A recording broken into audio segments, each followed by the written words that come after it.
Welcome back to another episode of Meredyth with the Y. I am your host, Meredyth Willits, and today I have the pleasure of having Molly Skye Brown on the podcast. Molly is a survivor, truth teller, and advocate. After enduring childhood abuse and trafficking attempts, she reclaimed her voice through her upcoming memoir that she is writing, MeTooMuch, a fed up survivor. Molly's mission is clear: to empower others, demand justice, and prove that even in the darkest places, light can prevail. So stay with us.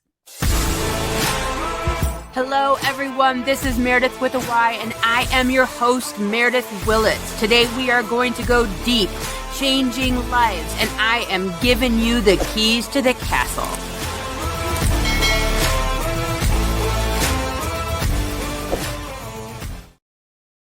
Welcome to the show, Molly. Thank you so much for being here today. Thank you for having me. Of course. Your story is probably one of the wildest I've ever followed. I did kind of a deep dive on your podcast and some of the podcasts that you've been on. I just want to start the show just for legal reasons. These are all claims that you are making. This is your story that you're telling, and none of it has been proven in the court of law, although you are finding yourself in the court of law within the next week. But I just want to put this all out there. I am here to platform your story, and you're a court of these situations. So this will just save both of us. Of course. No, I mean, and that's what you just read is part of the problem and not that it's your problem. I'm talking about it's a predatory issue of everything needs to be proven in a court of law first. I mean, even if you call the police, they're like, "Are you dead yet?" They only react once the worst has happened. So, and then the cops are part of cover-ups, judges are part of cover-ups as well too. So it's incredibly predatory to try to defend yourself. I remember growing up, I wanted to out all of these people, and my mother was always very scared. "Molly, they're going to sue you. They're going to sue you." And it was like, well, then let them. I mean, I was going to be an attorney. I was planning to go into law once I graduated college.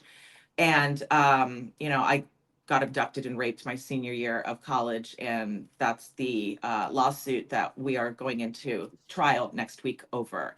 And that's the Dargan Birchman Watts Jr.? Yeah, Dargan Birchmore Watts Jr. Yeah. Mm-hmm. And he worked for MTV at the time when this happened, or he was contracted through the MTV gig with the Backstreet Boys in 2000. And it was back when, I don't know if you remember the Backstreet Boys, but they were working with Stan Lee at the time, and they were coming out with comic book characters versions of themselves. And they were going to have like a cartoon show, like comic books. They had alter egos and all this stuff. Well, this was the event that was presenting that. And I was brought in by Donna Wright, who was their old manager. I got to be friendly with her because a photographer of hers scouted me at a concert I was at for homecoming at my college. And he was able to get me to meet Donna Wright, and I sang at her house. And I'm more of a classically trained Disney voice. I really wanted to be like a voiceover artist. I love singing to kids. I always did because I was a child survivor. So I was very aware, and I was a child survivor and a babysitter all the time. So I was very aware of kids being targeted because I was. So I had a direction that I was definitely going in, and pop was not that direction, but you got to take all the steps and then see what the offers are. So I was supposed to be a plant at the Backstreet Boy event. It was at Hard Rock Live in Orlando, and it was with Burger King. And I think Dargan was there contracted through Burger King. I don't even know what he was doing there. I still have never found out what he was contracted to do there. I think I'll find out next week in trial. Yeah. And so I go to the event, and the boys end up getting in a fight, and boys meaning in the band members? The Backstreet Boys, yeah. There's 5 of them, and they ended up getting into a fight, and 2 of them did not get off the bus. And I really don't know who the Backstreet Boys even are. I was supposed to be a rabid fan for the Oh, show. It was Say What Karaoke was part of it. Dave Holmes yeah. was there, MTV, and I was going to be a plant in the audience. So Donna Wright had it set up that I was going to be a plant in the audience. They were going to call in a rabid fan, so I had to learn all their songs like very Oh my quickly. God. And they were going to pull a random song for me to sing, but they gave me like a choice of 5 songs, and so I had to learn them all. Right. And then the Backstreet Boys ended up getting into a fight. I was so Let me just finish. They were gonna pull me up on stage and I was going to sing, and that was basically going to test my voice against what the audience, like what they thought. Yeah. And so all of it's orchestrated. Right. Yeah. Yeah, if it had gone The Courtney Cox, Bruce Springsteen moment kind of right, thing. right, right, right. Was she a plant that was all designed, or was she pulled I up? think it was the plant. Like Okay, because that's now we exactly know. what my situation was. Yeah, it was all pre-designed. So the Backstreet Boys ended up getting into a fight. Three of them ended up performing. I think it was Howie, AJ, and Nick were the three that ended up performing, and they didn't even get into their costumes. They were Oh wow. in street clothes, and they went up and sang and didn't sing very long because, like I said, the other two guys wouldn't get off the bus for some reason. They were feuding, and Stanley was furious. He was not at the event, but he dropped them at that point. Was like, "You just wasted so much of my time and money." Yeah. So, and they blew my opportunity to be heard and seen as well. So that was gutting because it's always basically waiting on men Well, to don't you think allow that me. that's what this whole thing is? Like, I'm looking at what's going on with everything, Mhm. and it's always the dangling carrot. Yes, Like, it's a the mixture of dangling carrot, opportunities. yeah, these opportunities, the dangling carrot Yeah. mixed with then getting you into a situation, Hmm. either recording it or knowing that you did it, having Hmm. some sort of situation where, they are threatening danger or Hmm. they're threatening outing you. So like if you look at the P Diddy situation, it's I'm going to make you a movie star, I'm going to make you a singing star, aka Yeah. Justin Bieber, and then putting you in a situation that you would never want anyone to know about. That's exactly right. That's exactly right. And it's a playbook. I mean, it's Yeah. literally a It's the playbook as reason I old as don't drink. yeah, I I'm don't sober drink at these myself. parties. I don't drink at these events. I didn't even Yeah. drink in high school. I had gotten when I was little, I was born in Pebble Beach, and then we Mhm. moved into a different neighborhood in Pebble Beach when I was about 6 years old. And there was a neighbor up the street that he had a son my age, and he took a huge liking to me. I was 6 years old, and he stalked me and molested How old me was he? in his 40s. He was a Vietnam vet. What? Oh yeah, he was a Vietnam vet. He used to watch me outside my window in Pebble Beach because we lived in a gated community. So my mom, the boomers, I don't want to throw them under the bus or anything, but just the boomer generation was, in my generation growing up, was go out, be outside. Like I I was wanted to gone be for inside. I was a hours. handicapped kid. I was Yeah. born with congenital hip dysplasia. I was in a body cast. I had surgeries as an infant. I was in traction for I think 4 to 6 weeks when I was like, 18 months old. So I was very, very fragile. But so I always wanted to be in the house, and my mom every day would be like, "It's beautiful out." Pebble Beach is gorgeous all the time. It's cool, beautiful weather, 50 to 70 year round. So she was Wow. always like, "Go outside, the sun is up, go play." But I was very vulnerable. My I would hang out with my big brother, and then he would want to ditch me because he'd want to play with his friends, and I don't blame him. Yeah. And so it just left me very vulnerable. I was targeted repeatedly in my neighborhood, and growing up as a child with a disability, I never thought I was a target. I never thought I was good enough for any bad guys. Like they wouldn't want me. I'm broken. Right. I'm flawed. I'm this and that. No, that's what they look for. They look for low hanging fruit. They look for easy targets.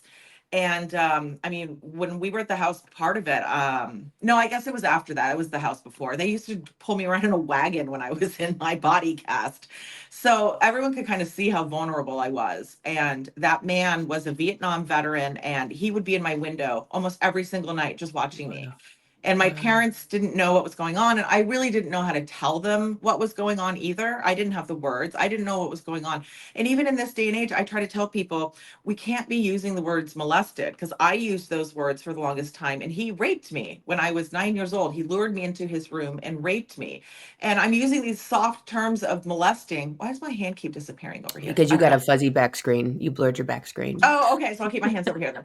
Uh, So, we use the terms molestation when we should be using the proper terms. So everything was just kind of, they think he like grazed my boob when I didn't have any as a kid, and that's what we think molestation is. And it's like, no, he stole my virginity. He Wow. almost killed me. He choked me out repeatedly anytime I tried to fight him. I would literally be out and wake up again to his torture. And then his wife came home, and I was coming to on the sofa. And she was furious I was there. And we had lived there 3 years. It was the first time I'd ever been in their house. So, I try to raise people to be aware. And I think people are super aware now also. Like they look back at our generations and they're just like, oh my God, I can't believe you guys just ran around like that. And we didn't have phones. We No, didn't have cell nothing. phones. We didn't have tracking. This was go out, have fun, and be back by dinner.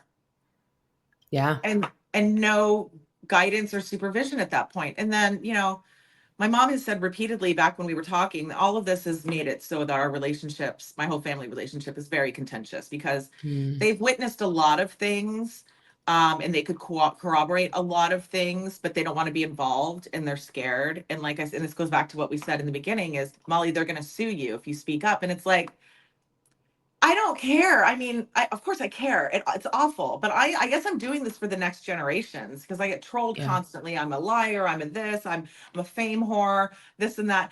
I was an honor student. I wanted to be an attorney. I have a classically trained voice. I've been singing. I did pageants, modeling, singing. I worked at a recording studio when I was in high school. So it really upsets me when people say stuff like that because it's like I had so much to offer and it was taken from me, it was robbed from me, and now I have to fight to get that back, to get my life back. I'm Did basically a anything ever happen recluse. with the neighbor, the 40-year-old neighbor who He raped you? died. God killed him. He's The out. He's universe gone. took care of him. When I was in high school, he died. And I didn't find that out, obviously, till way later when I was Googling everybody.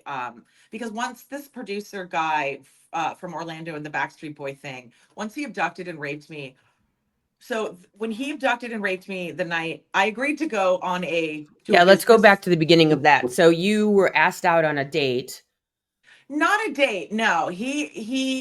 So at the event, he photobombed. There's a picture of the four of us, me Oh, and my friend that I brought as she was my best friend from college at the time. And she was the one who was actually at the concert with me when I got scouted by the Donna Wright photographer. So we were just besties. We hung out all the time. And I just thought she'd get a kick out of coming. And I yeah. always like witnesses because I know what these things are about. When I was 17, and we can go into this too, I was almost trafficked by Ray Huizinga, whose dad owned the Dolphins and Blockbuster. Yeah. And the only reason I didn't go is because my dad said, there is Yeah. not a chance in hell a grown ass billionaire is taking my underage daughter into international Yeah, we need to waters. talk about that for sure. Yeah, so I was already very aware of what these things were. He ended up assaulting me because my parents and we agreed to meet him for a business dinner.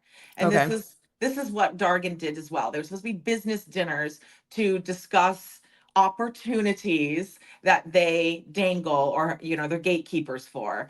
And so I agreed to both of them, and because that's the industry. Unfortunately, you hear about the casting couch, you hear about all these things. You don't hear about that for people who are CPA. You don't hear about that for attorneys to get work. They have to go to these business dinners, but that's the industry. It's very unsafe. It is literally human trafficking. It's why my dad wanted me to stay far away from it. My dad was born very wealthy in Hollywood.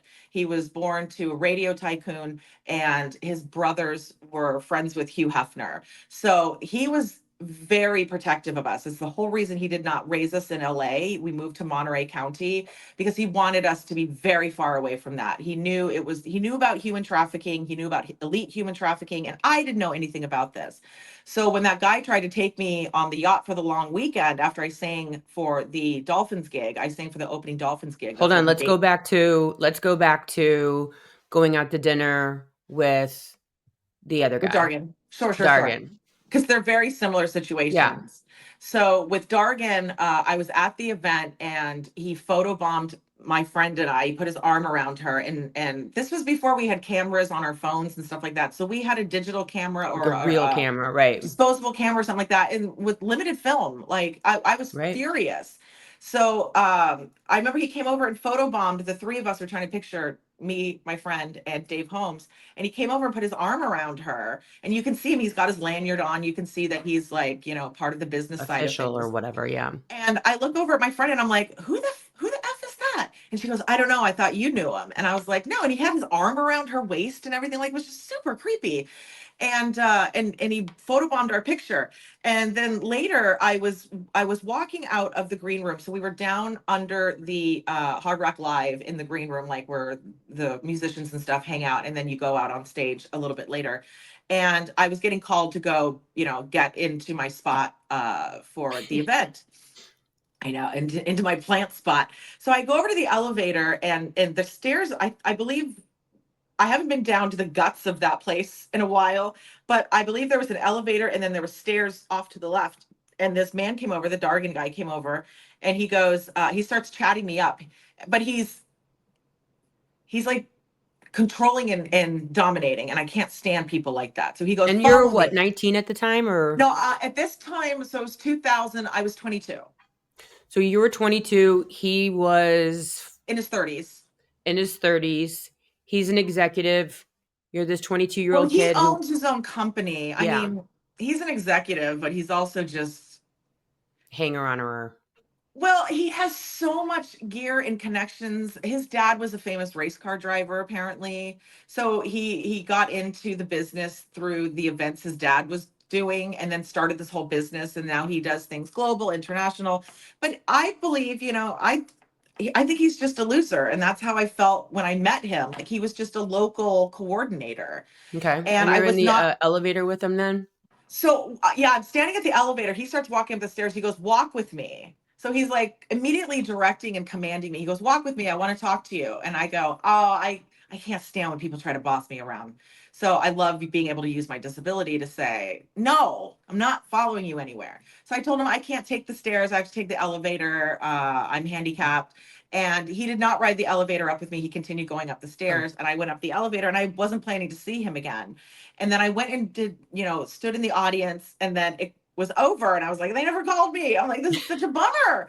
And so I went back downstage, to go get my friend and get my stuff, and I got some pictures with the three Backstreet Boys that were there. And he came up to me again, and he said, I'm trying to remember everything because he ended up following me to the next location, which he wasn't invited. I was invited to the VIP after party by Dave Holmes, and the boys didn't invite me, but Dave Holmes said, "Are you going to the after party?" And it was at Howie's Club. He used to own Mhm. a club in Orlando, Taboo, and it was just opening, and they were having their after party there. So we got invited to the after party. And I'm trying to remember if Dargan approached me again at the event. But he ended up following me to the other event. He changed clothes and everything. I was still in my same clothes because I was pretty dressed up at the event. Yeah. We went home, my friend changed and got a little more dressed up, and then we went back to Howie's club. And we got to the club, and we were both like, I don't know if we're gonna be able to get in because it was just a talk invite Oh, right. from Dave Holmes. So we go over there, we get in the line, we go over to like the VIP area, and Dave Holmes luckily literally walks in at the same time. We're like, hey, and he's like, hey. So we walk in with him, and we go immediately into a VIP roped section upstairs that has a bar off to the side, but we're in this red velvet roped off area. And then that guy Dargan shows up. And he's not in the roped in area. So that was a clue to me, even looking back now, that he was not invited to this. He was stalking me. He was following me and stalking me. He was outside the roped event, and he kept calling me. He was like, "Come here, I want to talk to you." And I was super annoyed because he had said something before. I think it was here. Yeah, yeah, it was at this part that he basically said, "I could see myself marrying you." And I was like, back off. Like, I just want to sing. Go away. And so he's Love calling me. bombing. Oh, so they're just so gross. I mean, this is exactly what my dad was like. Be very wary of, and never sign a contract without your attorney looking it over in detail, because they're slave contracts is basically what Yeah. they end up. being in. So he's outside the ropes and he's calling me over and he goes, I'm gonna get some drinks for everyone. And I'm thinking he's part of the VIP event. So he goes up to the bar and he buys a bunch of drinks and he calls me over and he's like, come talk to me. So I tell my friend, I'm like, I'm sorry, I'll be right back. Because I didn't want to leave her. But I was Yeah. like, it's business. I'm about to graduate. I need singing work. That's what I wanted to do. And then go into law school as well. Yeah. So I follow him over to the bar and I don't drink. I didn't drink at this point either. And I go over to the bar with him and he buys a whole bunch of drinks. And I'm like, why are you buying drinks? Like they own the bar. You Right. don't have to buy them drinks. They own the place. They free drinks are pouring. So it was his way of trying to get into the VIP section. So he hands me a tray of drinks and he goes like, "Go distribute these." And I'm like, "I'm not your waitress." So I go into the VIP section and I drop them down on a table for him to see that I'm not your waitress. I'm not your assistant. I don't Right. know why you're acting like this, but I'm not keen to it. And I drop him down and I go back and I hang out with my friend. And then I notice he can't get into the VIP section still. No one's invited him in, and I sure as shit isn't. And Right. so he comes over again and he's like, "Hey, I want to talk to you." He's like, "Come down to my car with me. I want to talk to you," because it was loud in there. He's like, "Come down with my car with me. I've got a business card. I want to talk to you. Just I so you can." know, I would have done everything he asked. Just so you That's know, the that's thing. how And screwed I'm up an I was. asshole. Oh, I love saying no. My favorite thing is to say no Oh my and be God. an I would asshole. have been just like, okay, I yeah, know all most right. people are. And that's why I feel like I'm somewhat powerful with what I'm able to say, able to do. I mean, in high school, I did the morning news. I was a news anchor for our morning Wow. news. And then I was also on the newspaper, our War Cry newspaper for our high school. So I was a journalist. I did the morning announcements. And then I also was Well, and you working at a also dealt recording with all studio. that abuse when you were Right, younger. I didn't have right, that backstory to go, wait, right. people are bad. And my mother was one of my managers. So she was born in the Midwest. My dad was from Hollywood. So they were always fighting over Yeah, me. My dad was you very said protective. somewhere like your mom was like, "Yeah, go have fun." And your dad's like, She "No." did. She did. She was like, "Molly, She you had deserve to no have a bad great people time." radar. None. No, no. She's from the Midwest. She's never seen anything like this. Right. She lived vicariously through me. She said she was very shy growing up and I was very outgoing, and she lived vicariously through me. She was my mom manager. She signed me up for everything. And I mean, she witnessed plenty of things that were just very sketchy and that was contentious. That's one of the reasons my parents fought as much as they did, because I'm my sure. dad knew what he knew about Hollywood and my mother always thought he was overreacting. Right. And I'm from So, Ohio, so I mean, I'd be like, "Yeah, right. it's great." Yeah, she was from Indiana and Lake Michigan. So, Yeah. yeah. So he comes over to me, and that's the thing too. You said you'd say yes. 99% of people apparently would too. Everyone I've talked to, they're like, everyone's story that I hear, they're very keen to it. And I mean, I said yes to begin with too when I was with that 17-year-old billionaire, and he assaulted me in front of his bodyguard at the event, at the business dinner. So I was very weary. That's why I didn't drink. I mean, he was trying to get me drunk, and I was 17, and he was 32, that other guy. Yeah, we'll So talk I about that. don't drink. They're usually drugging you. I had gotten drugged by having a glass of water at a nightclub with a friend of mine who I knew the bartender. He had graduated from our school. And I went up to the bar just because I was dancing and hot and asked for a glass of water. It was this big of a glass of water and I chugged it. And then he laughed and he goes, "That was pure vodka." And I was like, "Okay, like that would have burned my throat. There's no way it was pure vodka." But it was laced. I ended up like Mhm. almost blacking out within like 15 minutes. My friend had to take care of me, and so I mean, anytime I drink anything, there's a cover on it. I bring my own drinks everywhere. I will not accept drinks anywhere from anyone. Very neurotic about that, but it's, probably saved my life. So back to that event. So Dargan comes up and he was like, "Hey, I want to talk to you. I can get you some singing work." And of course, I'm like, "All right, let me hear you out." So he tells me to follow him to his car. So it's easier for me to go downstairs than it is upstairs. So I follow him down to his car. I leave my friend again, and she's in the VIP section. And I apologize to her. And I said, "I'll be right back." So I go down to the car with him, and he starts telling me about his business. And he was like, "So what do you do?" And he's like, "Are you a model?" And I was like, "No, I'm a singer. I'm a classically trained singer. Singing is my thing. I love singing the most." And he goes, "Well, I hire Grammy award winning artists all the time." And I go, "Well, I'm not a Grammy award winning artist. I'm a national anthem singer. Like I'm not a big deal." And because I didn't want to oversell myself either and get in hot water. So he goes, I've got plenty of work for you. I can get you work. And then he goes, would you, he was trying to set up a dinner. He never called it a date because I never would have agreed to a date. And Okay. when we were down at the car at this point, he was also saying, like, I was super sassy, and like I said, I was downplaying myself because I don't want to go into a situation I'm not prepared for and have the industry hate Right. me and the people hate me. So and then at some point he goes, I could see myself marrying you. And I'm like, oh my God, red flag. All right, so there's a big red flag. Got to be careful of this guy. And I'm like, it's just like, you've met me for minutes and you're saying you could see yourself marrying me? Like, that's so inappropriate. So he tells me he doesn't have a business card that he can give me, that he has one, but he doesn't have enough on him. So I give him my phone number because I would have liked to have had his business card. I like being the one in control of calling people, following up, and having people's identifications and stuff. And he goes, just write your name on the back of the card. So I give him my name. And then when we're leaving, he tries to give me a big file in his car to carry back up. And I go, I am incapable of helping you. I'm handicapped. I cannot carry that. I'm sorry. And I mean, thankfully, I feel like God blessed me with my handicap so that I can be really firm about Yeah. that. And also, it got me out of a lot of modeling gigs because modeling is, oh, that's the worst of the worst. That's the worst industry. It's slave industry. And uh, oh, where was I going with that? You Oh, were just yeah. talking He about asked. coming back inside now. Yeah, so I did singing work, and I told him I was going to go back inside. We were going back inside at this point. And I come back to the VIP area, and oh, so that guy Dargan says, I'd like to go to let's go to dinner and discuss opportunities. That's basically how the conversation ended. Let's go to dinner and discuss opportunities. And I always take that with a grain of salt because of what I had already survived at 17.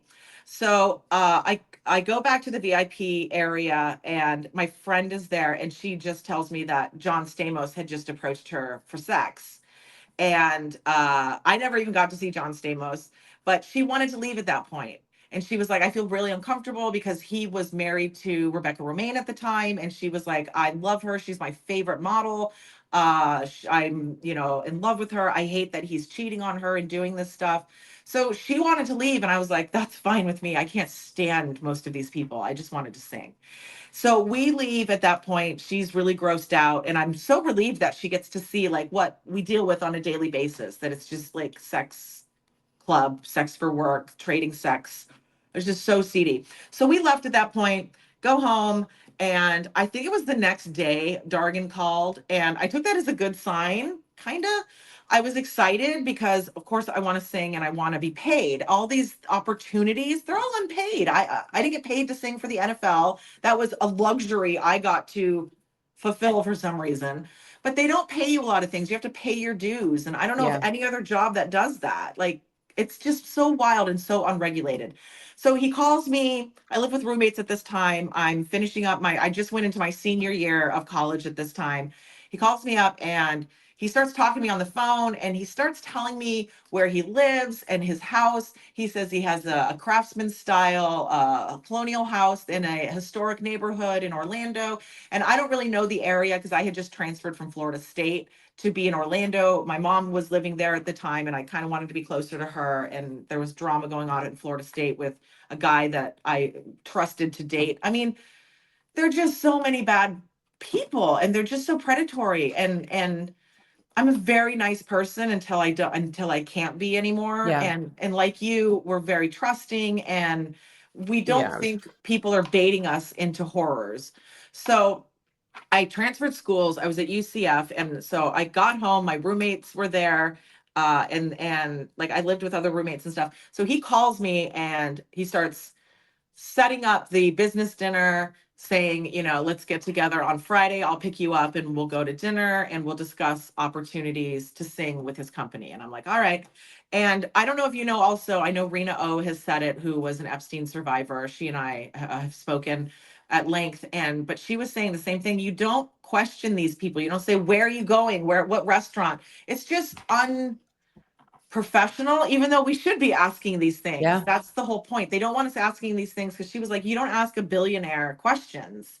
You think that they have a hierarchy. And then on top of that, as someone who's spiritual or just, good karma, good morals, or, follows Jesus or whatever, you think they're not going to hurt me. They're not going to do all of these things. So you were very trusting of them just taking the lead. I Yeah. always thought, okay, if these people were truly bad people, they'd be arrested, they would be punished. And then like I was just saying, and I didn't finish, so many people, we believe rich people are good people, that the universe has blessed them because they're good people. And then we're all like, wow, they've got really good karma. Like God has blessed them. They have so much money.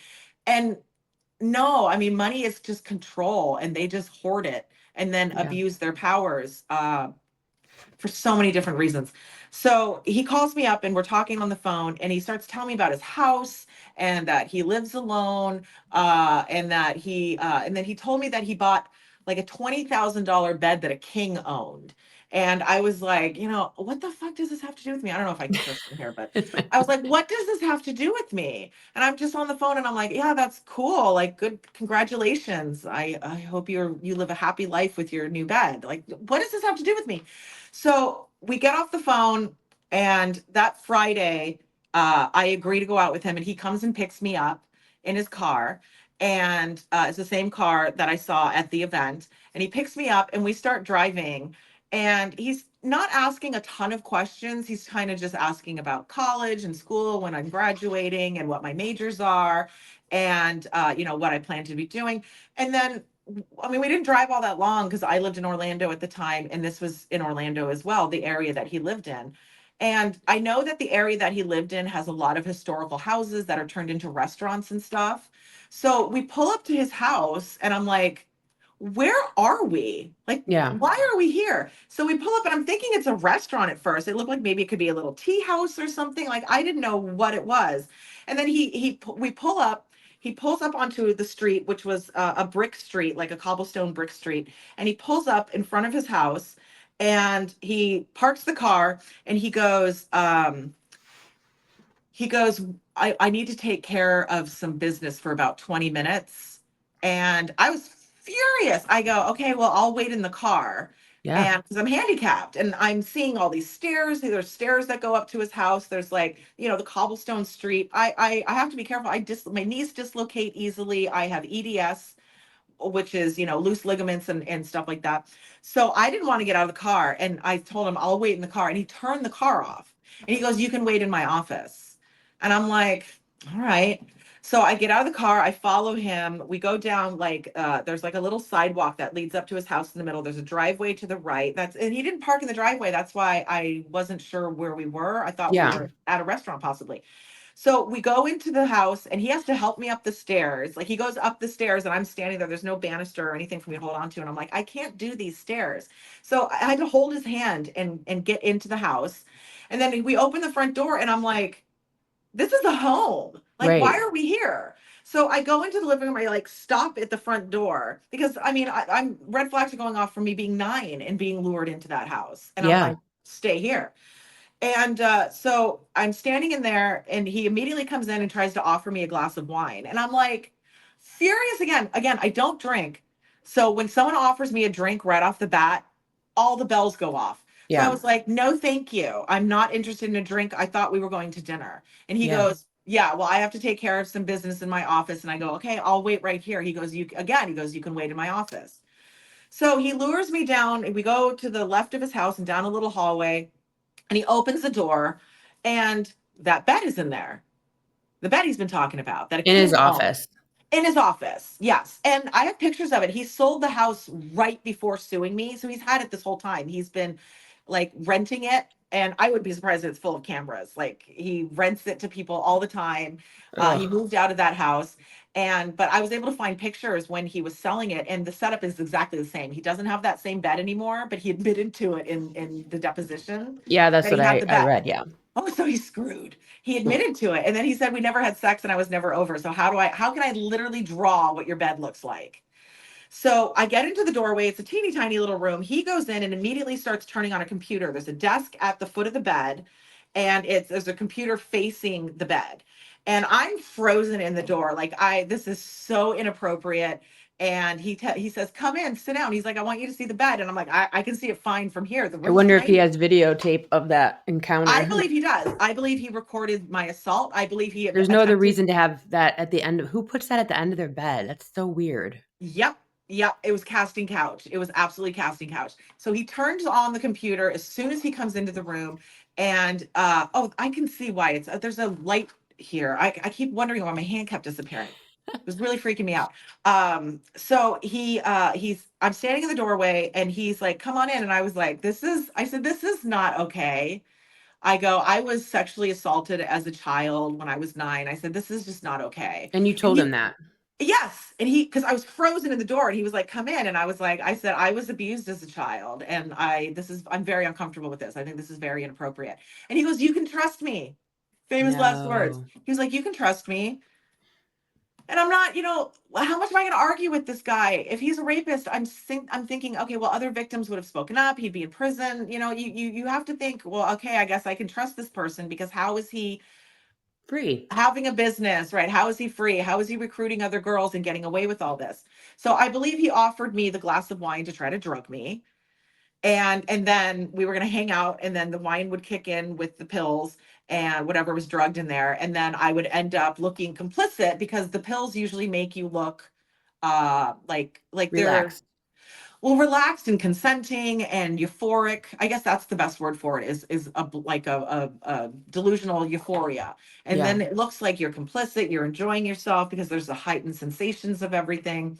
So I'm in standing in the doorway and he was like, "I want you to see the bed." And the bed is just this giant wood bed and it's got these wood carvings as the footboard, and the headboard has all these intricate wood carvings, like basically telling a story and stuff. And then he had like a half moon wood canopy over the top of the bed, and it had sheer curtains that came down. Like, it was so ridiculous looking.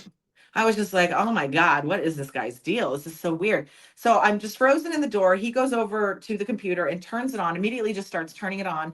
And then he comes to me, he turns around and he says, "Have a seat. I know you're handicapped." And so he says it's an orthopedic mattress. It's like a $10,000 orthopedic mattress. Nowhere to sit there other than at his desk, which I'm Yeah. assuming he's going to be sitting at. So I sit on the bed. I come around to the side. I couldn't sit on the foot of the bed because I didn't want to sit on the artwork, and I didn't want to possibly hurt the bed. So I came over and kind of just sat on the side of the bed and was facing his computer. And then he came over and just attacked me. He came over, he came to me like he was going to kiss me, and I leaned back like, "What do you think you're doing?" Yeah. And then I ended up leaning back so far because he got so into my face that I was trapped under my hair. My hair was even longer Mm. at the time, and I could hardly move. So I was trapped under my hair. My hair was trapped under me. I was holding my head back, and then he pulls back away. So I'm laying back on the bed after he's like, gotten in my face, and I was trying to get out of his face. And I had on these pants from Express, and they were really stretchy. They were super comfortable. Like, we all wear yoga pants now. They were like the business yoga pants of the early 2000s. And he just yanked them right off. They slid right off, yanked them right off of me. I think my underwear came down with it. And he immediately started touching me, and I started pushing at him. I said, "No, no, no, no, no, no, no." And he's a huge man. He's 6 foot something, a very big man. And he took my hands with one of his giant hands and pinned them above my head. So he's Yeah. holding my hands above my head. And at that point, he starts touching me down there, and I freak out. I don't let anyone touch me down there in that way, especially at that time. I was frigid for 13 years in my marriage too. We've been together over 20 years at this point.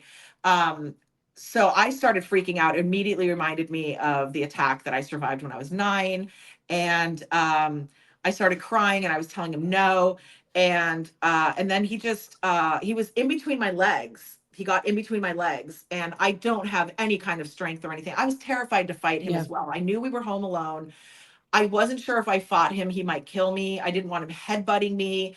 I didn't Oh, know. I was so scared to scream because, again, what I had survived as a 9-year old, he kept choking me out. So I basically just cried and fawned and was saying no, and trying not to make eye contact with him. So he inserts himself inside of me and he starts having sex with me and I'm crying. Well, not having sex with me, he raped me. Yeah. And I'm crying and he's trying to make eye contact with me. He's whispering in my ears. I'm crying. And he's like, "You're so pretty when you cry." And I'm just like, that is the scariest words I've ever heard. And so I'm trying to just look away. I don't want to look at him. I'm looking at the headboard. I'm looking at different parts of the room. I see the bathroom is over here, right across from me to my left. And at one point, he's still got my hands pinned, and he takes his other hand while he's raping me, and he goes and he puts his thumb in my mouth. And like it was very sexual and a kick for him. Yeah, I know. And I spit it out and clenched my teeth, and I wanted to bite it off, but I didn't want him murdering me. Is Yeah. also the Because case. then he'd just be pissed and big. Right, and dead. So I didn't want all that. I just wasn't sure what he was capable of. I mean, I have so many stories. I was abducted by a cop from high school as well, who took a liking to me at a high school. And I didn't drink either. And I accepted a ride home from him at a party because I thought my dad would get a kick out of me leaving a party early with a police escort. I thought he would find that hilarious. And the man ended up taking me to his house, put handcuffs on me, and dragged me into the house and assaulted me digitally. He stopped when I was crying. But I'm thinking of all these things like, okay, that cop had a gun, he had a stun gun, he had all these things on him. And I had to fawn my way out of that. I had to tell him, "Oh yeah, maybe we could date." Like I was 17 years old again. Like maybe we could date. And oh, I wanted to go to law school, and he was going to Barry University, a law school, an unaccredited one. And he was like, "Oh, maybe." So he was planning all these things for a relationship with us, and that's how I got out of that situation. So all of these situations, you just learn self preservation and how to survive these acts that are unthinkable. So he sticks his thumb in my mouth, and I push it out with my tongue and close my mouth down and shut my mouth down. And that's when he ejaculated at that point. He pulled himself out and ejaculated on my stomach. And I was laying there. And that's when he stopped. He got off of me, and I was just laying there in shock. My back seized up because of my hips, because of my body problems, and I was stuck on the bed. And he waddled off with his pants down around his ankles, off to the left, and I thought he was going into the bathroom. And but the computer was also to the left. So I thought he waddled off to the bathroom. I thought he was going to go get some tissues and explain himself and just apologize. And I couldn't control myself, whatever the excuse was, that it wasn't rape. It was, I couldn't control myself. I love you so much. But that is still rape. Well, yeah. So, I mean, this was 2000. We still weren't using proper terms for anything. It was stranger danger, and it's not usually strangers. It's people we know. It's familiar people. It's acquaintances. So all of this programming does not teach us to be vigilant and to be able to understand what's Well, it going on. teaches you to be polite and be a good girl. Like, Right. Yes. I'm Gen X. Yes. It was don't be that girl, Yeah, don't I'm cause Gen X too. problems. Like, Yeah. no, just don't be that girl. Yeah. You know? I mean, Yeah. I And know I so was that many. girl. Yeah, Loved being that girl. and keep your mouth shut and don't Yeah. cause problems for men, Yeah. and you'll be blackballed, you'll be a bitch, Yes, that's all the exactly right. things. That's exactly right. And I lost everything. I was blackballed at that point. So I gave up singing. It was too scary at that point. So, anyways, I'm trapped on the bed. My back is seized up. My hips are locked. And he goes off to the left. And then, like, I'd say a minute or two goes by, and I finally look over to see like where he is. Because I just at the time I was like talking to the ceiling, like, God, what the fuck? Why? Sorry, I don't know if I'm allowed to curse or not because I know it's live. But I was like, just what is going on? Why are you allowing these things to keep happening to me? And it was really, really scary. So I look over to my left, and he is at his computer, and his pants are around his ankles, his ass is showing still, and he's shutting down his computer. So I There's tape believe, of that somewhere. yes. Well, the fact is, he could never hold it against me because it is clearly rape. Yeah. Clearly rape. I mean, maybe it ended up on some, Dark site web. that allows rapes, but he wasn't going to be able to use it as blackmail. Like, I'm going to show your family. Like, fucking go for Right. it. Please send it to my family. It is horrific evidence of what you put me through. There's nothing consensual there. Yeah. So he's standing at the desk. He's bent over. I'm literally looking at his butt and his hairy ass. And he's shutting it down. And I start wailing at this point. I just started wailing and crying. And then he goes, something came up. We have to reschedule. Something came up. We have to reschedule dinner. And He goes, get up, we got to go. And I go, I told you I'm fragile. I said, I am stuck. I cannot move. I told you I am fragile. So he had to come over and help me up off his bed. My rapist had to help me up off his bed. And I got out of the house with him, got back to his car. I was furious at this point. And so I'm starving. Like I hadn't really eaten all day because I think we're going to dinner. And, as a young model, singer, actress, we're not overeating.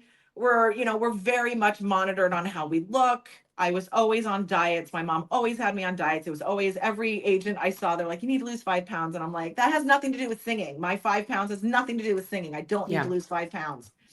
So we get in the car. He drives me home. And thankfully, he drove me home. I was terrified that he was going to, I wasn't sure what he was going to do. So we got to my house. I slammed the door as hard as I could. I wanted to break his car so that someone could know I was there if the door was broken or something. And then I got into my house and I immediately showered. So I go in the bathroom, I immediately shower, and I just wanted him off me. I wasn't sure what I was doing. I didn't know what to do yet. And I just wanted to feel clean. I wanted his fluids off of my body. And then right after I showered, I came out and I went to my computer and I looked up the Rain website because Rain was the only thing I knew. And I knew about it as a teenager. Someone had introduced me to Tori Amos's music. And then that's how I learned about Rain. So I immediately went on the website in 2000, which we didn't have a ton of websites again at the time. We didn't have a bunch of resources and stuff. And I went on Rain and it said, do not shower. Yeah. And I was gutted. I was so gutted because I wanted to report him. I wanted to go get him. I knew there had to be others, especially what I had just gone through and was completely sober. And I could see what the charade was that he was doing. So I was terrified then to call the police because we get accused of false reporting. It could look consensual. You can't do anything without any evidence.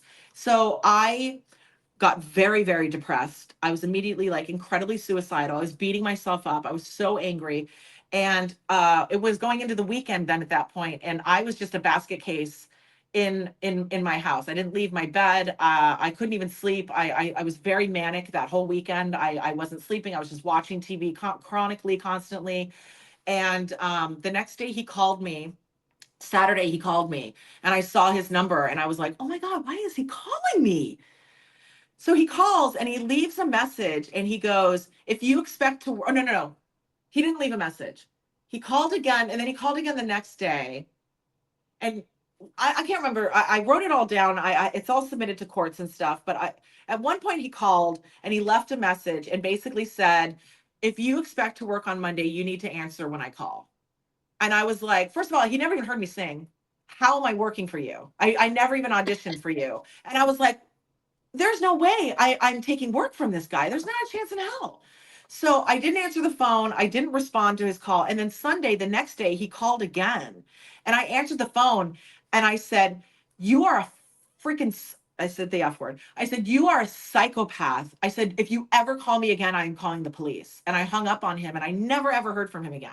And I turned into a basket case at that point. I flunked out of college at that point. My PTS was so severe. I had a severe agoraphobia. I didn't want to tell anyone because I know that they would want me to report and I didn't have any evidence and I didn't want to get targeted and get in trouble.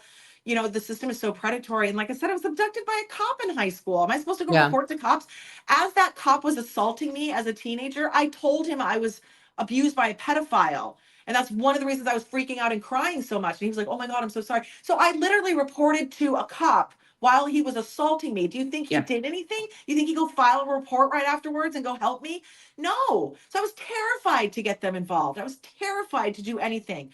And I was pissed off at myself that I didn't know what to do. And I blamed myself for a very long time for showering, even though I didn't know what to do. I've told people we need to class action sue the government. They never taught us right, especially if they're responsible for public school. They should have been explaining things better, how to preserve evidence, all of these things. So as Well, a it's sad that we would have to citizen, teach that in school, but right? They should be teaching that in school, and they don't. They teach stranger danger, which is not the circumstance. Like that, 20% of assaults I think are stranger danger. yeah.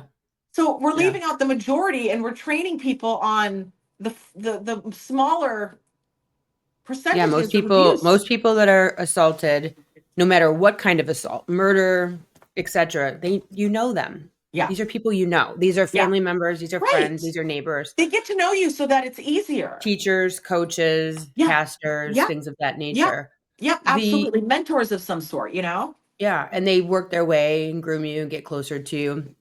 So when you were Yes. 17, I mean, Huizinga is probably one of the biggest names in Florida. You can't get a bigger name in Florida. Yeah. Can't get a bigger name than the Dolphins in Florida. That's just the way And that it I'm is. in between state when I'm 17. There's no laws in Florida. Like they really haven't gotten, there's no look back windows. Trump and Epstein were both here, both accused of trafficking. Epstein and Maxwell were proven to be predators, traffickers, and there's no look back window in Florida. And then we have these child laws that if you're under the age of 17, that you get these protections. Well, a lot of my abuse happened when I was 17. So, Mm, which is wild to me because when I was 17, I knew I needed to be 18 in order for it to be legal. And now I'm in this loophole hell yeah, of I was 17 and I never said yes. So it was never consensual. It was never like, what do they call that kind of statutory rape where it's consensual, but you're a yeah, minor. And, so I'm in this limbo of hell that I can't report these people. I report them to the FBI and the police. They never even did anything with Ray Huizenga. They never did anything. At one point, Tony Busby, I had a contract with him. He was going to try to go after him, but the way the whole Jay-Z thing blew up, he ended up tearing up my contract because it's still not. I'm outside statutes of limitations, which I never knew there were any. I never knew there were any for rape or sexual assault, especially if you're a minor. Never knew there yeah, were any. So now I'm 47 and I can't get accountability. I can't get justice. I'm trying to be a whistleblower. I'm harassed. MAGA always attacks me. A lot of them have converted. Like, so that's really nice. They're like, you're the reason I converted. Thank you so much. Thank you for opening up my eyes and being bold and truthful and so I've that's lovely that I've changed a bunch of minds and a lot of MAGA is turning against Trump now because he's just digging his own grave. I mean, yeah. it's a beautiful thing how stupid he is. So And you were working at a gym in the daycare yeah, center, which yeah, if you're a mom with preschool children, that thing is a lifesaver. I used to go every day yeah, to LA Fitness yeah, and kids would go for an hour and a half. I'd do my workout. They got to play with kids. Like I always would yeah. hire my babysitters out of that From there. daycare. Yeah, Yeah. because they Yeah, had I got already business been through there. vetted. Yeah, It it was was my great. first job outside of babysitting. I was 14 or 15 years old and I think I was just starting high school. So it was my freshman year of high school and my brother had a car and I could work at that age for 8 hours total. I think Okay. 8 hours or 4 hours. It was something very minute. And the whole reason I wanted to even work at the gym was because I needed a gym. Our high school didn't have a gym. We had a really old high school. It was Jupiter High School back before they, knocked it down and built up this new beautiful one that they have now. But there was no gym. There was none of that stuff for everyday kids. It was just for the football team. It was just for the wrestlers. So all the kids worked out at the Jupiter gym next to the movie theater. There was this big plaza where all the kids used to hang out all the time. And so I got a job there and they gave you a free gym membership, which was very expensive. Like, there was not something my parents were going to be like, yeah, let me buy you a gym membership. And I didn't have a car, so I couldn't get there all the time on my own. Yeah. So I was allowed to work. The gym was allowed to let me work for, I think it was 4 hours or 8 hours a week. That was it.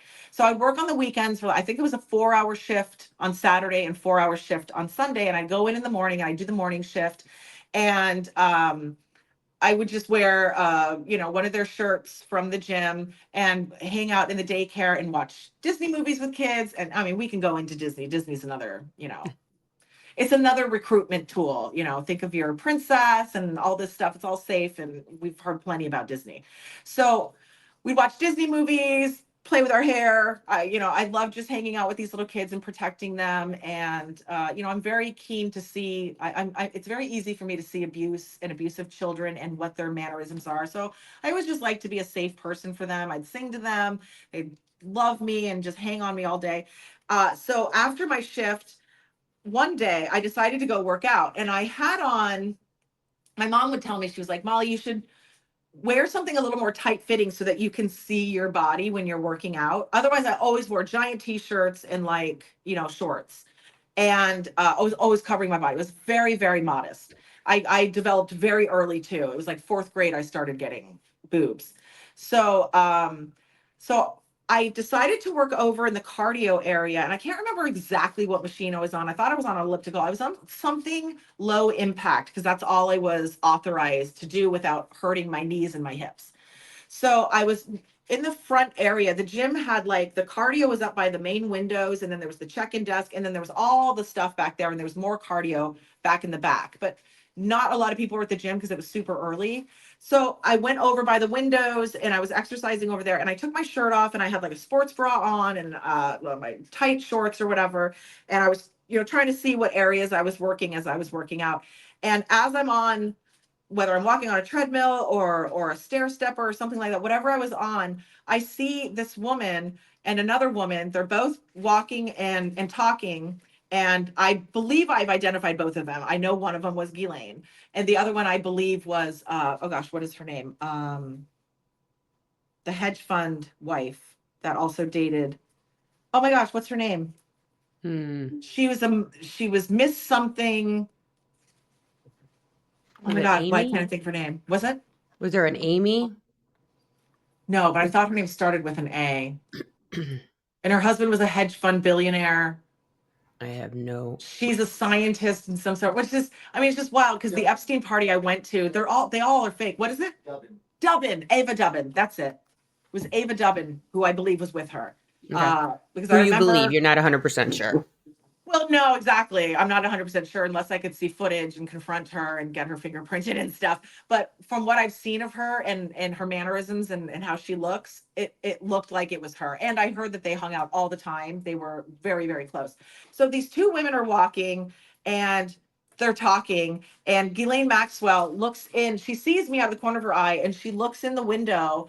And I can see her looking at me. And I used to get scouted all the time. I used to do modeling here and there. My dad, like I said, really did not want me doing modeling.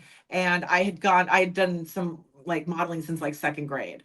So she was looking at me and comes into so once she looks at me, the two of them separated at that point.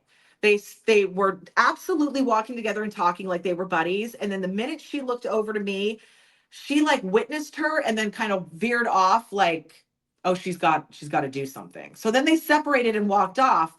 And Ghislaine came into the gym, and I watched her walk into the gym and go up to the front desk. And she pointed to me, which I knew that she was obviously going to come over to me. I was the only person in that area too. Yeah. And she pointed to me, basically saying, I'm not here to work out. I just want to talk to this girl real quick.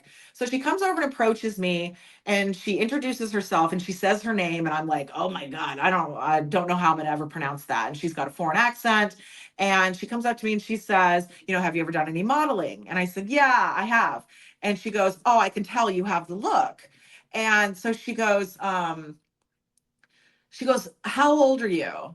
And I said 14 or 15 years old. And she goes, oh my God, you could so easily pass for 18. And I'm like, again, I've done legitimate modeling. Why do I have to pass for 18? What does that have to do with anything? So I know exactly what it means. It's honeypotting. I would be bait. Someone's at a party and they hook me up with someone, and then later they go, "Hey, you slept with a minor. You want to watch the video? Whatever it is." Oh, wow. So so So you think that was a part of the deal was to get people on film basically yes, with yes, maybe yes, looking older, yes, however, they were yes, younger, and now we have yes. footage of you being a Yep, pedo, yeah. And then now they can control that person. and now they can Everyone control who's that not person. able to do anything, who has any kind of power, I assume they've been to parties. Whether they're a Diddy party, whether they're a Hefner party, whether they're a Trump party, whether they're an Epstein party. I mean, that's the MO. That's what they do. Hefner had cameras everywhere too. He would always record clients. He would always record. JFK used to come through all the time. They would always try to get compromising information on people of power and people in position that they could then manipulate for their hidden organization causes. So she So she's starts. telling you now you can be a model, Yeah. So and oh my gosh. yeah, she's telling me that I could easily pass for 18, and I'm like, I don't know what that means. Like, just another giant red flag. And then she goes, she said she has connections with Victoria's Secret. And again, I'm like 14, 15 years old. And I was very creeped out by that. I was not interested in Victoria's Secret. Again, I didn't want to flaunt my body. I was incredibly modest. You can see I still wear turtlenecks, very, very modest, covering myself up. And so she goes, I have connections with Victoria's Secret. She said, I can get you international modeling and you would be flying on planes internationally. And then she mentions massages also. So in my head, I'm thinking, oh my gosh, wow, that's so interesting. So I'd be a model, I'd be jet setting around and getting massages before I runway. Like that's so pampery. And obviously, I've learned that the massages mean something totally different. It's not me getting a And are not massage. for you so much. Right. It's me. I'm the masseuse. And so she gave me her card. I told her I'd reach out to her, which I never ever did. I never even told my parents either because I didn't want my mom pushing me into anything I was not interested in. Right. So I didn't even Right. tell my family about that. I didn't want to talk about Victoria's Secret. I thought it was disgusting. It was like being offered Playboy at 15, is how I felt with Victoria's Secret, Yeah. and not interested in Yeah. the slightest. I did not want to represent myself that way. I never wanted to do Playboy or anything like that, ever, ever, ever. I wanted to be a decent role model to children because they're the most vulnerable. Yeah. So I never called her. I never responded to her. I had her business card for the longest time. But like I said, I was in a contentious relationship in Florida State, and my ex-boyfriend broke into my house when we broke up and stole one of my modeling portfolios that had her business card in it. And we Mm. spoke, and he said he threw it in a dumpster. We spoke years later, and he said he threw it in a dumpster. So I don't have that anymore. But I've been able to meet so many other people that have puzzle pieces. And then, like I said, years later, so after that after Dargan abducted and raped me on the year anniversary, and my husband has noticed too, we just had a discussion about it also with my attorney and my therapist, that every September I am suicidal. I am super emotional. And I don't always know why, because I didn't even know the date that Dargan abducted and raped me. It's never like I wrote it down in my diary. I didn't want to remember anything. The Backstreet Boys killed my career. I stopped singing at that point. I went into telecommunications. I worked at AT&T Wireless at their headquarters at that point. Like immediately just was done. I was done with everything I had done. I'd been performing since kindergarten, modeling since second grade, and singing since fourth grade. I led the church choir in fourth grade. Like all of that was gone. I worked so hard. I had a classically trained opera voice teacher in high school that was very And expensive. that's how you got with that whole Ray Huizinga Right, situation, right. was you sang for the Miami Dolphins. Well, she This got me through to the Marlins. She had connections with the Marlins, the Florida Marlins baseball team. And so I was able to sing for that, and I sang for them twice. And then my mom was like, let's try to get the NFL. Let's try to get the Dolphins. And my voice teacher didn't have connections to the Dolphins, so my mom put together a tape. I got a tape Mhm. made at the recording studio. They were super sweet to me. I did pageants and stuff, so they'd always make me fabulous cuts of the tapes that I needed in the studio. You just clip it like that. It was phenomenal. So I recorded a version of the national anthem in the recording studio. It sounded great. And so we would send that out. So my mom sent that out with my headshot. And I believe the headshot that I had at that time, I was 15. Yeah. So my mom sends that down to Ray Huizinga, and I'm sorry, she doesn't send it to Ray Huizinga. She sends it to the talent coordinator of the Miami Dolphins, and he tells me that he swiped it off her desk. So it Yeah. should have been a female handler. It should have been the talent coordinator, should have been a female, and instead it was him. So I was out And running an Ray errand Huizinga is the stepson of Wayne Huizinga, right? of Who Wayne owned Huizinga, Blockbuster and the Dolphins, and they owned the Auto Florida Panthers. Nations. Yeah, yeah, and he owned the Florida Panthers at the time. And Ray had an $80 million yacht. I'm guessing it was his dad's, Yeah. but he had an $80 million yacht, and that's what he was trying to get me to go out on for a long weekend. But Um, he took your headshot and your tape, yeah, and he called you. Yeah, so he called me at the recording studio, and I was out running an errand for my boss. And my boss called me on the car phone, and he was like, "Hey, the Miami Dolphins just called," because they obviously knew what I was doing. They were always helping with my audio cuts. And like I had done some work through the recording studio too, sang on a couple albums that ended up in Europe and stuff. So they were always trying to help me with that stuff. It was an awesome relationship. I loved that place. So my boss calls me up and he was like, "Hey, the Miami Dolphins called And I was like, oh my God, like I was so excited. I thought that was such a big deal because they had such a bigger audience for me to sing in front of, and it was just the next step. So I raced back to the studio, and I think Ray called again, or maybe I called him. I can't remember. But I spoke with Ray on the phone, and he immediately starts flirting with me. And he asked, "Do I like older men?" And I'm just trying to play dumb. I'm like, "Yeah, they're nice." Like I'm trying to just pretend I don't know what you're And talking you were about. 17 at the time? 17 at the time. Yeah. 17. Yeah, it was the fall of 95 going into my senior year. So I didn't turn 18 till February of 96. So this was September again, actually, Jeff. Yeah. And this is So September. so yeah, I have massive panic attacks in September. I usually derail. I'm suicidal. I've had 2 suicidal attempts Not in ever again, September. right? Like, this is where we No, figure never again. Right. I never am very again. aware of things now, and this is why I Yeah. speak. It's very cathartic to get this Yeah. all Well, I out. think awareness, because had PTSD in September, the whole month of September for 10 years, and I had no idea. Right. Me neither. And all of a I sudden I didn't know went, these wait a dates. minute. This, oh, Yep. oh. And then all And of a then sudden, October September is 1st is my Survivor Awareness birthday. Month on top of it. So it's like we're all getting nailed in September I for know some reason. September. It's like, wow. It's hunting season. I know, So, right? so yeah, I didn't have dates written down or anything. It wasn't until we were getting further along in the lawsuit that they were like, we need a timeline of events that I was able to see. Okay, it was September. It was September 1st that I went out with Dargan. It was the end of August. That was the Backstreet Boy event. So then I was able to start putting some pieces together. And oh, so we're So with the Ray was Ray. asking you if you like older men, yada, So yeah, he's yada. flirting with me on the phone. He was like, he goes, I was blown away by, he's like, first of all, I noticed your headshot and you're gorgeous. You're beautiful. And I was like, okay, thank you.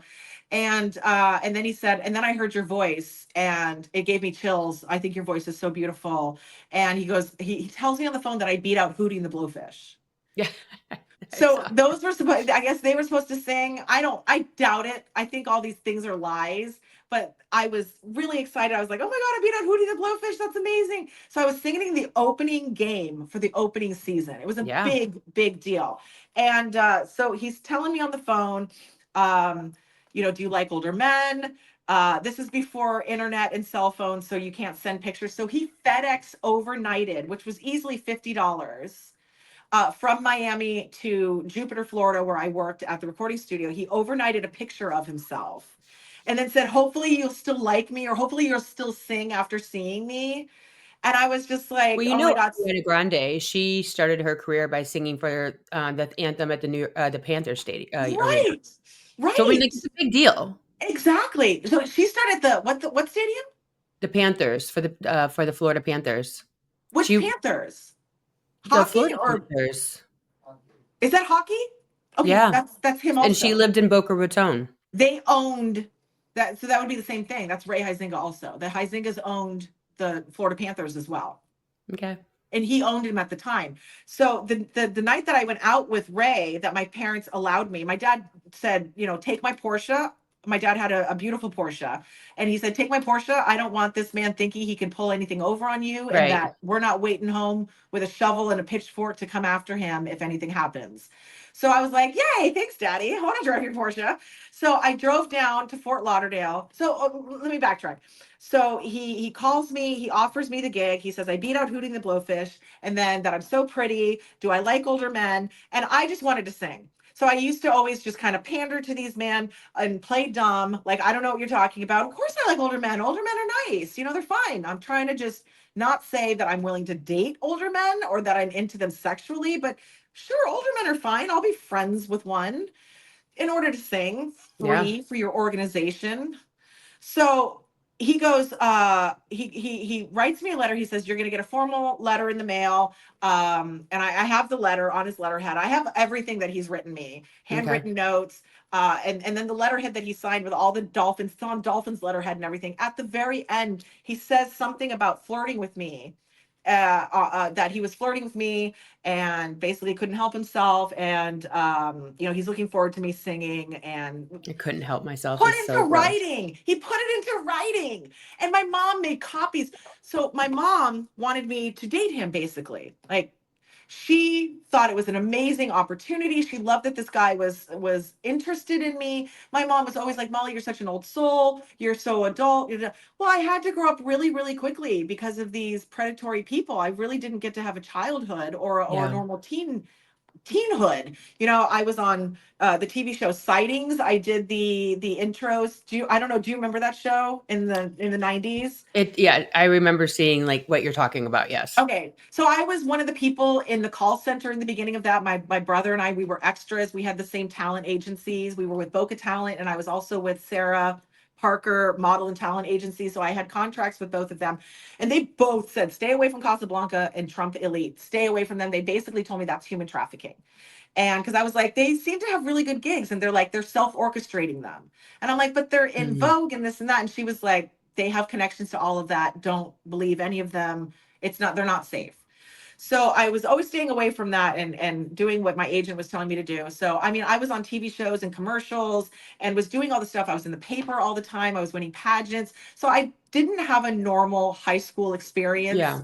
where I was just a normal kid at school. I was in the papers and on TV and all this stuff was happening all the time. So, and my mom was pushing all of that. She really wanted me to have the career that I was working towards and wanted and was very And being disciplined from the in. Midwest, like those are exciting things. Like Those those are are very very, exciting yeah, things. those are Yeah. very exciting things. They're so far away. Like I'm from Ohio, and it's like seems like the pinnacle of making She it, couldn't you believe know? all the offers I kept getting left and right, left and Right. right. And then she was my mom manager to try to protect me and be with me at all of these events. And then it got to the point where if anything happened, I didn't want to even tell my parents because I didn't want them clipping my wings. My dad would have, but my mom always kept things from my dad because she thought he'd overreact and cut off my singing stuff when I believe my dad would have killed these people, which God bless him. Thank you, daddy. But my mom, she didn't tell my dad things. And then I would sweep things under the rug. My mom swept things under the rug because I was so afraid that they were going to stop my advancements, my career, my singing, my things. And Yeah. so I really just was like, all right, don't drink, be very aware, trust nobody, take notes. And that's how I lived. So I go, he sends me a letter in the mail and he's flirting with me at the bottom and he's confirming all the details. And he gives me a skybox for me and my family and tickets to the event. And I get there early. We drive down from Jupiter to Miami, which was a long drive. I want to say 3 hours. Yeah. And we get down to Miami and I'm with my whole family. My mom and dad are there. Both my brothers, my older brother and my little brother were there. They used to come see me at any events that I got roped into. And so we got to the event and my dad, like I said, used to run one of my grandfather's radio stations. So my dad always had media press and he always knew how to get in anywhere. So my dad was down on the field and he got all these pictures of me and Ray was just all over me. He separated me from my family hours before I was supposed to go on for no reason other than to hang out with me, spend time with me, get to know me. And so I have all these pictures of him like he's touching me, he's got his arm around me, he's just constantly talking to me and you can see I'm like a little uncomfortable. I didn't like when people touched me in the slightest.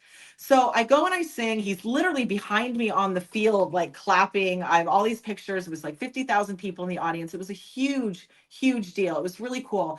And my dad's taking all these pictures. And then after the event, I go home and Ray calls again. I think he called. I had my own private line that I paid for because I'd get my own calls and stuff like that. And I was old enough to have my own phone line, and my parents couldn't stand the phone ringing all the time, and it was always for me. So I got my own phone line, and I believe he called me there or at work. And he asked if we could go to dinner to discuss more opportunities for me to sing within the NFL. And where's there singing in the NFL? I mean, at 17, I wish I had thought about that more, but you don't. You think, okay, well, he's got connections to other stuff. Obviously, he knows other people. You should be So hanging out with other 17-year-olds at 17, not I wish I 40-year-olds. was. I wish I had been. No, I was not. No, I was targeted a lot by adults. And then my mom was always like, you're Yay, such an marry a adult. billionaire. Right, right. That people my age are immature and they're this and that. And I'm like, people that age are even more immature. So I agreed to go to dinner with him. We're supposed to go down to, I thought he had said the Coconut Grove, and we were going to go to dinner down there. And so my dad, like I said, gave me his Porsche and told me to drive his car. I don't want this guy thinking that you're nothing, and that he can do anything to you and pull anything over on you. Yeah. So I drive down to his house. I meet him at his house. He lives in Las Olas, I think it's called, in Yeah. Fort Lauderdale. So I meet him at his house. His bodyguard is out front with a black SUV. I pull up and he tells me where to park my car. And I didn't think I was going to be getting into his car too.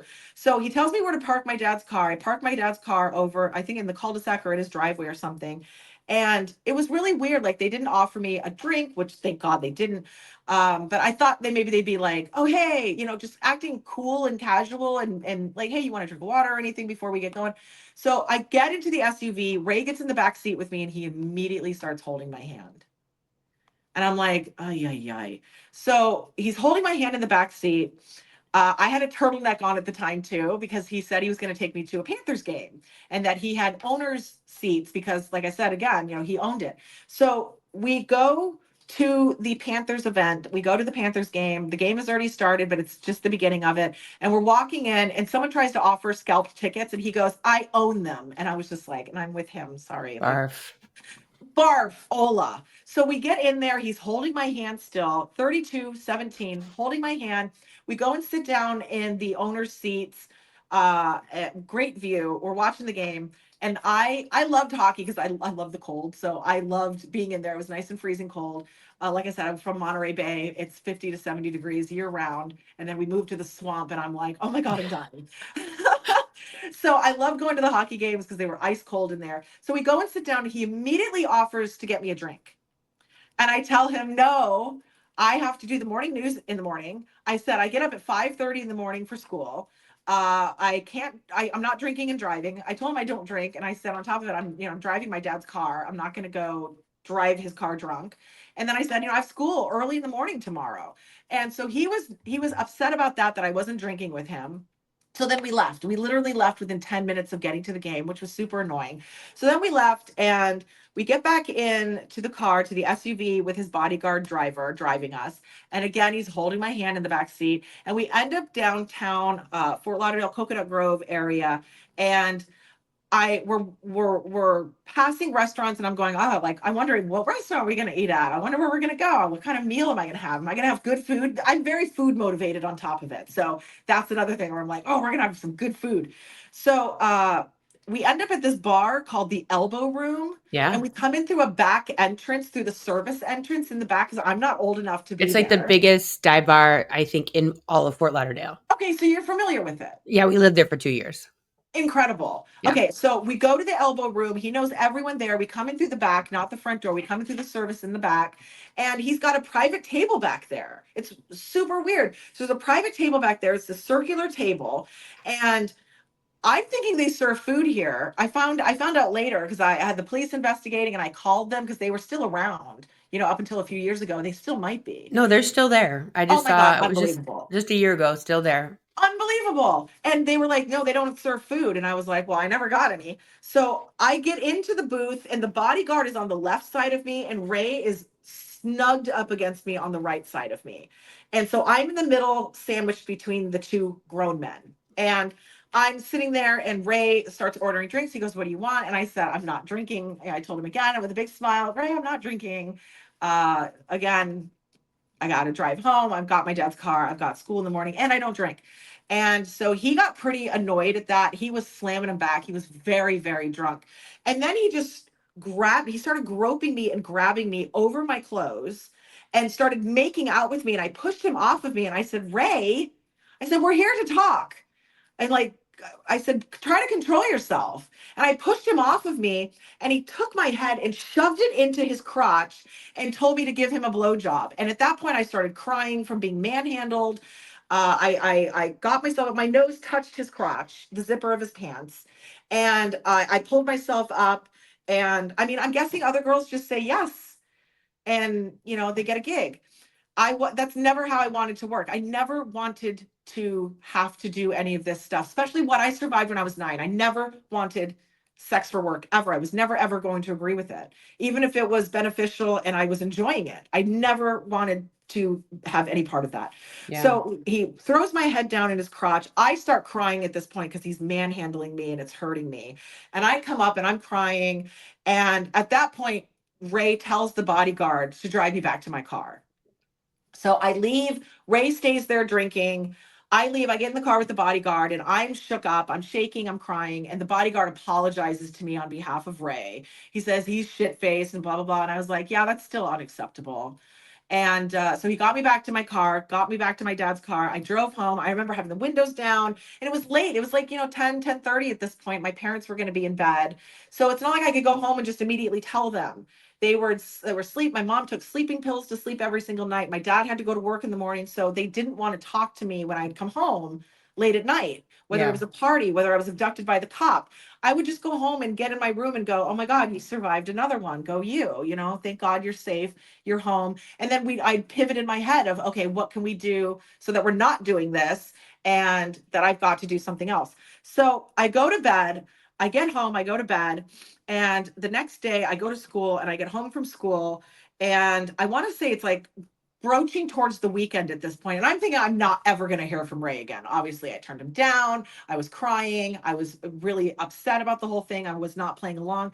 So I'm in my room and my mom's in my room with me and my phone rings and I can see on the caller ID it's from Fort Lauderdale and I believe I recognized Ray's number. And I answer the phone and he starts talking to me. He said he wants to see me again and that he had a good time. And obviously my mom's sitting right next to me, so I couldn't be like, "You assaulted me, you did that." I didn't want to rile my parents up because like I said, my mom used to sweep things under the rug and I didn't want my father clipping my wings because that's what it felt like. They never go after the problem, they go after me. Right. Like even now, I'm accused of all of my reactive behavior, that I'm the bad guy. They don't care about what I'm reacting to. They just care that Molly's pissed, Molly's Yeah. angry, Molly's emotional, Molly's this. And so I really kept a lot of things secret. And it was just, I can handle this. I can handle myself. I'm aware of what the industry is. I've been seeing it since I was a child.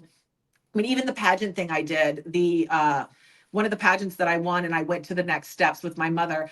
One of the judges was a TV show host, and he invited us back to his room for drinks. I was in high school, and my mom goes, "Should we go? I don't think we should go." So even moms are like, "Should we go? Should we not go to an adult's room to have drinks for a pageant for kids, Well, I mean, teenagers?" you also dealt with being invited to Mar-a-Lago Yeah, that you did not go, thank yeah. goodness, because your girlfriend was hip to all of what was going on at Mar-a-Lago She at was the after born in, party. I believe she was born into it. Okay. So So she's she knew born. what was up and she was like, "We're not going there. Like it's not good." That's not, no. I know. And people are like, "She protected you." She couldn't drug me properly. So I wasn't Oh. allowed to go. That's the gist of it. She was still trying to sell me because after that event, she tried selling me to the poet laureate, Billy Collins, who I didn't meet at that party. So with the Ray thing, he calls and he says he wants to take me out for a long weekend on his $80 million yacht with another couple. And my mom goes, "Oh my God, that's so amazing. That sounds so exciting." She starts packing my swimsuit, my modeling swimsuits in a bag. And she's like, "Molly, you deserve this. Have fun, have a good time." And then she goes, "Your father's never going to let you go." And then she goes, ask what you guys will be doing." So I ask him, I go, "So what will we be doing?" And he goes, "We'll be scuba diving and getting massages." The freaking massages. The freaking massages. So my mom goes, "You're not certified to snorkel or you're not certified to scuba dive." And I tell him on the phone, I'm trying to get out of this. So I tell him on the phone, without raising any flags, I tell him on the phone, "I'm not certified to scuba dive. My dad is, but I'm not." And he goes, "Well, we'll just snorkel then." And so I got off the phone with him. And so I told him, I said, "My dad's never going to go for this." And then he goes, "I'm really good with parents. Put him on the phone." "You're good with parents?" Okay, red flag. So I go, "No, I'm not putting my dad on. He'll kill you." I was like, "My dad will kill you and then go off on me for setting him up on the phone." I said, "I'll go talk to him and I'll call you back." So I go and I talk to my dad, and my dad goes, "Molly, I don't mean to be Captain Buzzkill." He was like, "But you do not understand human trafficking, elite human trafficking." I'd never hardly even heard those words at the time, other than my talent agents at the time were kind of explaining it to me too, that they're trafficking internationally. They target minorities, they target immigrants that are in here. Like Casablanca was constantly targeting minority groups. and vulnerable people, signing them up for classes that they don't need. So then they're in debt, is the Right. whole racket. So I'm talking to my dad, and my dad says, Molly, I hate to be Captain Buzzkill, but there's not a chance in hell a grown ass billionaire is taking my underage daughter into international waters. Yeah. And I remember that line verbatim. I've repeated it verbatim, and it meant so much to me. I felt so safe and seen because my mom was not protective in that sense. Like, she just didn't know what to expect. She's just oblivious, trust me, because And I'd my be and that's oblivious. what they would fight about all the time. She thought my dad was over always reacting about everything that he'd seen and grown up with in Hollywood. And then he would tell my mom, you have rose-colored glasses on. And then they would constantly fight about these things. So I mean, that's one of the reasons my family is so contentious still, because it brought a lot of turmoil into with my brothers. They were fighting all the time. My family was fighting all the time about me. And then my dad trying to protect me. So my dad goes, he goes, Molly, if you were to leave with this man willingly and we never heard from you again, we wouldn't have a leg to stand on to even find you. He was like, sure, I got my inheritance and we've got some money, but I have nothing compared to what this man has. Right. If he took you out of the country voluntarily that you agreed to, my dad was like, you could end up in another country where they're writing letters saying that you're fine and you could be dead, you could be trafficked, you could be all these Yeah. things. And I was like, thank you, daddy. Because everything I had seen, obviously, I believed my dad. So I was like, thanks, daddy. And we had our own boat. So my dad was like, Molly, we'll go out on the boat. We'll go wherever you want, whatever you want to do all weekend. We'll take the boat. Go wherever you want to go and have a good time. It's your weekend, and I'll make it good. So thank you. I was so glad I didn't go with him or didn't have to go with him or it didn't manifest. So I talked to Ray on the phone. I said, not a chance in hell. It's not happening. So I don't think I ever, oh, yeah, I did speak to him after that. So several months later, at the end of the year, I think it was like April of the following year. So my senior year still, I'm about to graduate. Ray calls me up again and he invites me to sing for their awards banquet for the Miami Dolphins. They're going to be there with the awards. He wants me to sing the national anthem. And he tells me I can invite one guest. Well, I brought my daddy. He was my plus one. I have the cutest pictures of he and I going. He had a tux on and I was dressed all formal. And my dad was so moved. He was like, I can't believe you're taking your daddy. And I was like, oh, you're my protection.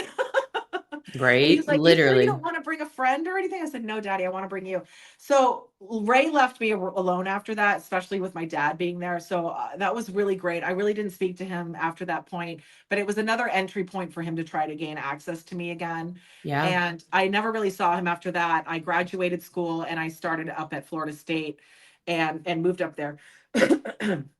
And so then what happened with the Dargan thing, so a year later, September, I started feeling incredibly suicidal. I was having suicidal ideations. I had pretended to graduate college at this point. I flunked out.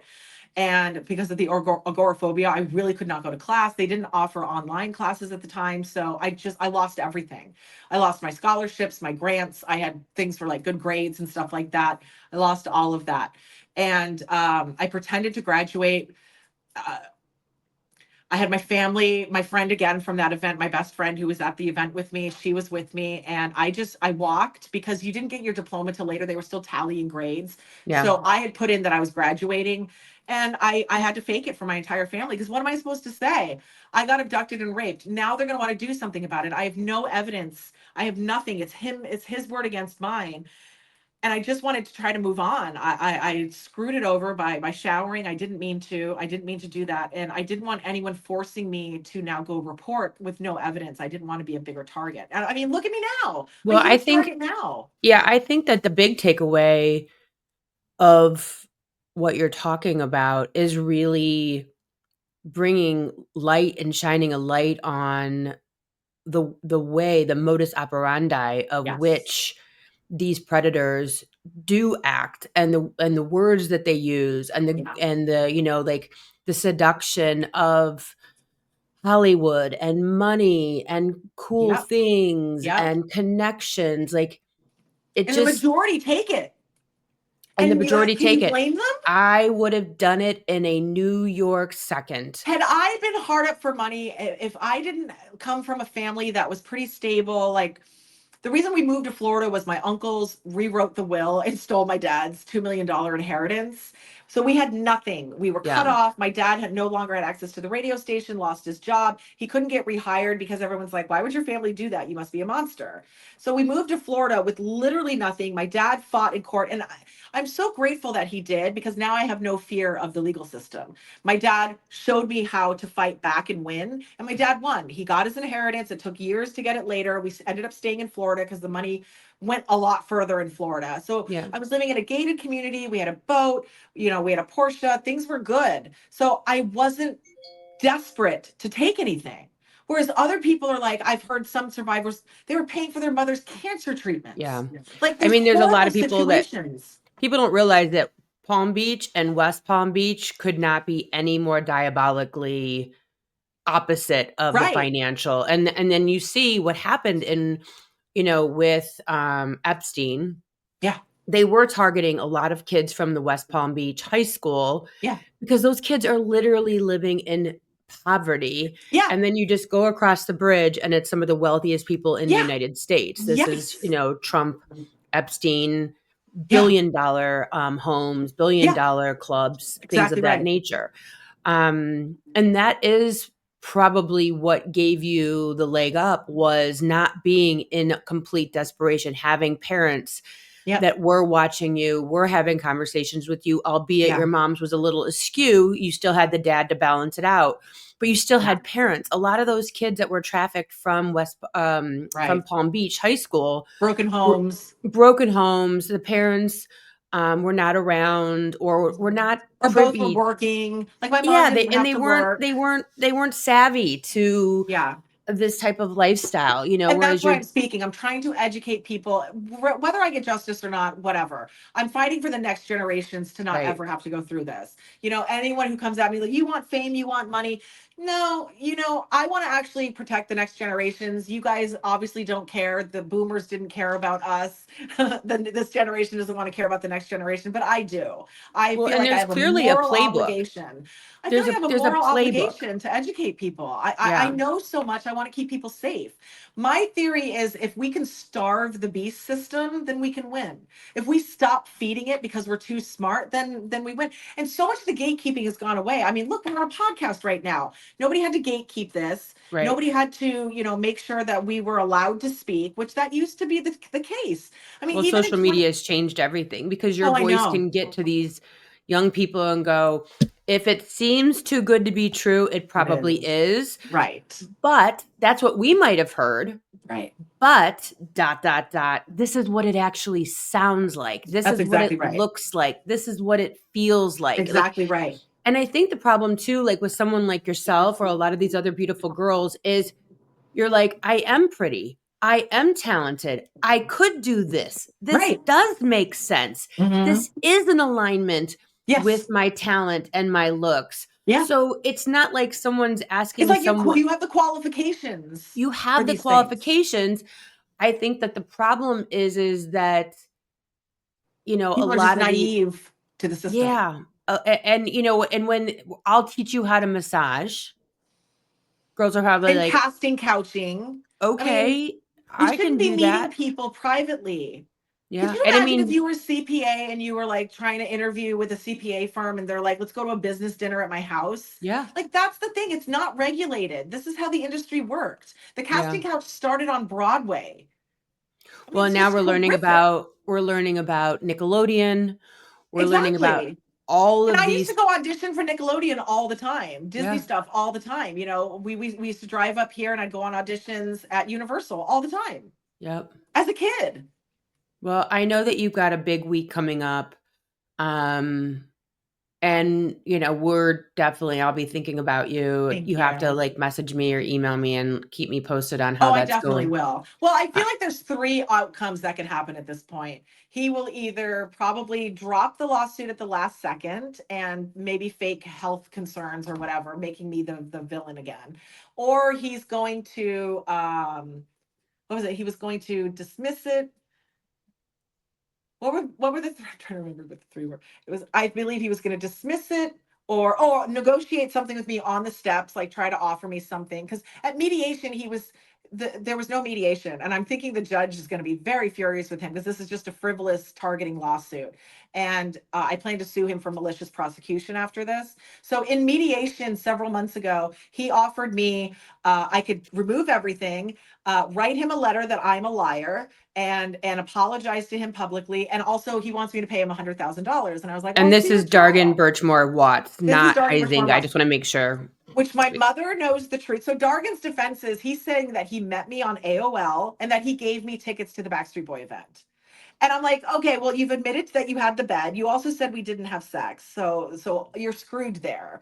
I described the bed so much. I think he still has it. So his wife is like, you can't lie about that. And so he admitted to the bed. And then he was saying that he found we were friends on AOL, not for business, not for singing, not for work, and that he gave me tickets to the Backstreet Boy event, which there's no proof of that. The friend that he was with at the time is one of my witnesses. He knows he's a creep. He's not lost any work. The city of Orlando still gives him all the work. So he does like holiday events for the city of Orlando. I protested last year at one of his events, went to the mayor, Buddy Dyer. He ignored me. And when Anna Escamani reached out to him also, he was like, well, she needs to go to the police. I wrote back, I have. Here's the police report. They don't do anything. They don't care. Nobody cares. And then they hired him this year for the event. They gave him $50,000+ to host this whole event. The problem is he owns so much stuff and has so many contacts that his friend, the witness that we're using, he was like, that's why they're going to keep hiring him Yeah. regardless, because he has all this stuff that the shows need, and he has no competition. Yeah. So I think he's either going to do that. I think he's either going to try to settle with me, which he does not want to do. I think he's going to dismiss, which I don't think he wants to do either, or he's going to lose in front of everyone.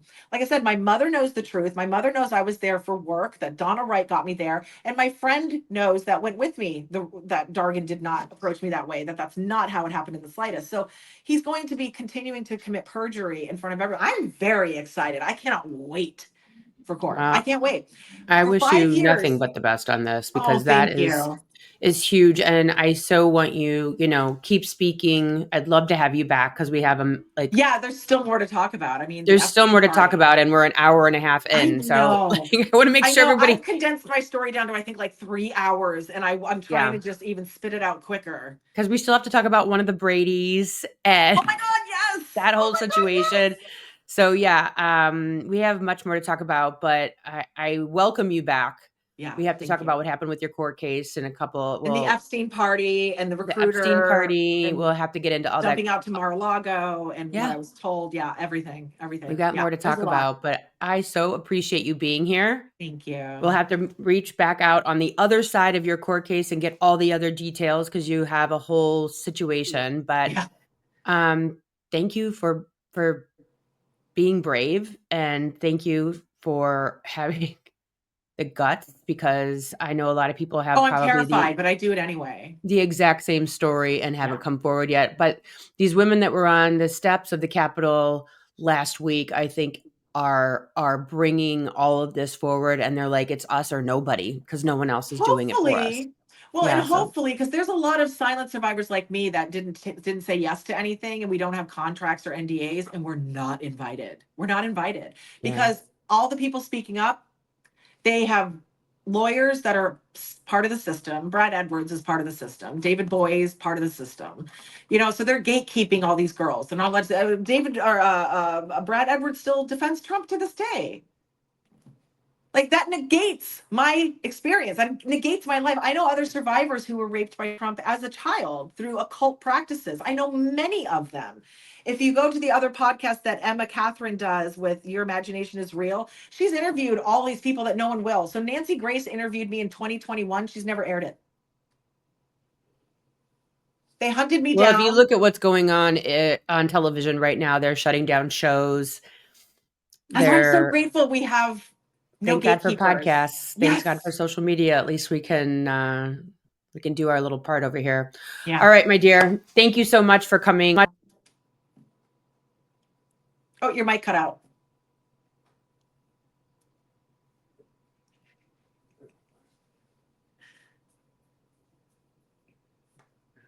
Da da da da da. I'll sing and dance.